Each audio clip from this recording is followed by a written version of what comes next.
नमस्कार दोस्तों, स्वागत है आपका एआई यात्रा देश दर्शन पॉडकास्ट में। आज हम बात करेंगे एक ऐसी किताब की जिसने दुनिया भर के करोड़ों लोगों का जीवन बदला है, the power of positive thinking, जिसे लिखा है नॉर्मन विंसेंट पील ने। यह कोई साधारण किताब नहीं, बल्कि सोचने का तरीका बदलने वाली क्रांतिकारी किताब है। भाग 1, सकारात्मक सोच क्या है। दोस्तों, सकारात्मक सोच का मतलब यह नहीं कि आप अपनी परेशानियों को नजरअंदाज करें। इसका मतलब है कि आप हर स्थिति में एक आशा की किरण खोजें।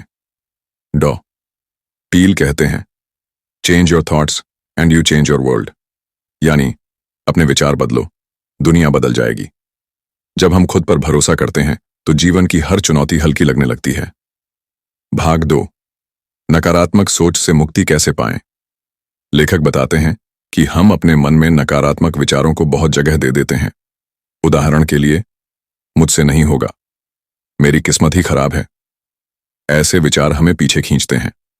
इसका इलाज है प्रतिदिन सकारात्मक वाक्यों का दोहराव, जैसे मैं योग्य हूं, मुझ में क्षमता है, भगवान मेरे साथ हैं।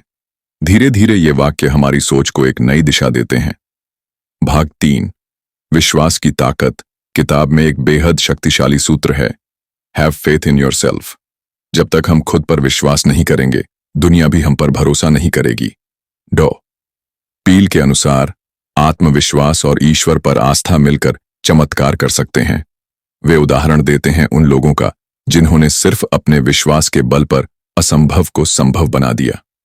भाग 4, कैसे शुरू करें। अब सवाल आता है, क्या हम भी यह बदलाव ला सकते हैं? उत्तर है बिल्कुल। सुबह उठकर दिन की शुरुआत अच्छे विचारों से करें, चिंताओं को कागज पर लिखें और समाधान सोचें। अपने चारों ओर सकारात्मक लोगों का साथ रखें। धार्मिक या प्रेरणात्मक पठन पाठन करें। याद रखें, जैसा सोचेंगे वैसा ही बनेंगे। भाग 5, अंतिम विचार।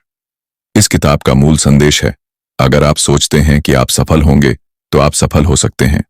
अगर आप सोचते हैं कि आप हार जाएंगे तो यकीन मानिए आप हार जाएंगे। हमारा मन बहुत शक्तिशाली है, जो आप इसमें भरेंगे वही आपको वापस मिलेगा। सकारात्मक सोच न सिर्फ मन को शांत करती है, बल्कि शरीर और आत्मा को भी शक्ति देती है। तो दोस्तों, अगर आपने the power of positive thinking नहीं पढ़ी है तो आज ही पढ़ना शुरू करें, और अगर पढ़ ली है तो आज से उसे अपना जीवन मंत्र बना लें। मिलते हैं अगले एपिसोड में एक नई किताब, एक नई प्रेरणा के साथ। तब तक याद रखिए, आप वही बनते हैं जो आप सोचते हैं। धन्यवाद। एआई यात्रा देश दर्शन पॉडकास्ट सुनते रहिए।